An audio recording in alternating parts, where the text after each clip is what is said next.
ఆషాఢంలో గనెట్రాలెత్తయ్య. బండి సంజయ్‌కు bad time band బజాయించినట్టే కొడుతున్నది గదా!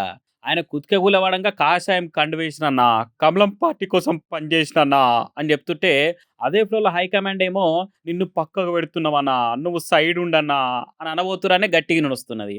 ఈ నెలాఖరులో సెంట్రల్ క్యాబినెట్ ప్రక్షాళన ఉంటదని నేషనల్ మీడియా గూడా వార్తలేస్తున్నది. ఈ ముచ్చట మీద అమిత్ షా ఆల్రెడీగా మాట్లాడి పెట్టిండట. కొందరిని తీసేసుడు, కొత్తోళ్ళకి పదవులిచ్చుడు గూడా ఉంటదని ఢిల్లీ బీజేపీ ఆఫీస్‌లో గల్లున రీసౌండ్‌తోని నొస్తుందట.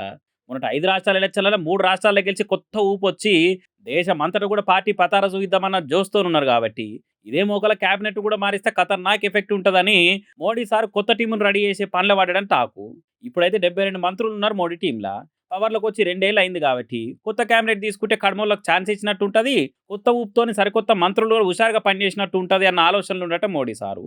మరి ఆయనతో ఈ ప్రక్షాళన పేరు మీద బండి సంజయ్‌కు మొండి చేయి చూపిస్తారా ఏంది అన్న అనుమానాలు బాగానే బయటకొస్తున్నాయి. అయితే వచ్చే ఎలక్షన్ల నాటికి తెలంగాణలో ఇంకింత ఇగురు పెడదామన్న ఇగురంతోని పనిచేస్తున్నాము. రేపటి నాడు పబ్లిక్‌ల ప్రచారానికొస్తే పోక్సో కేసులు పడ్డ పుత్రరత్నాలున్న తండ్రులను మీ పార్టీలో పెట్టుకొని సెంట్రల్ మంత్రి పోస్టులిచ్చి కూసోబెట్టిర్రు. మీరు మందికేం న్యాయం చేస్తారా ఇగ? అన్న బదనాం భాజపా మీద పడొద్దంటే ఇదే మంచి పని అని అనుకుంటా బండసొంటి క్యాండిడేట్లు మనకు అవసరమా అని అనుకున్నాడో ఏమో మరి మోడీ సారు. ఇదే గనుక నిజమైతే నేను వట్టిగా పోతలేను అని వాడుకుంటా బండి సంజయ్ ఢిల్లీలో బండికి ఈడికి రావాల్సిందన్న కామెంట్లు మరి నిజమైతే లేదా అనేది రేపు రేపు చూడాలి ఇక.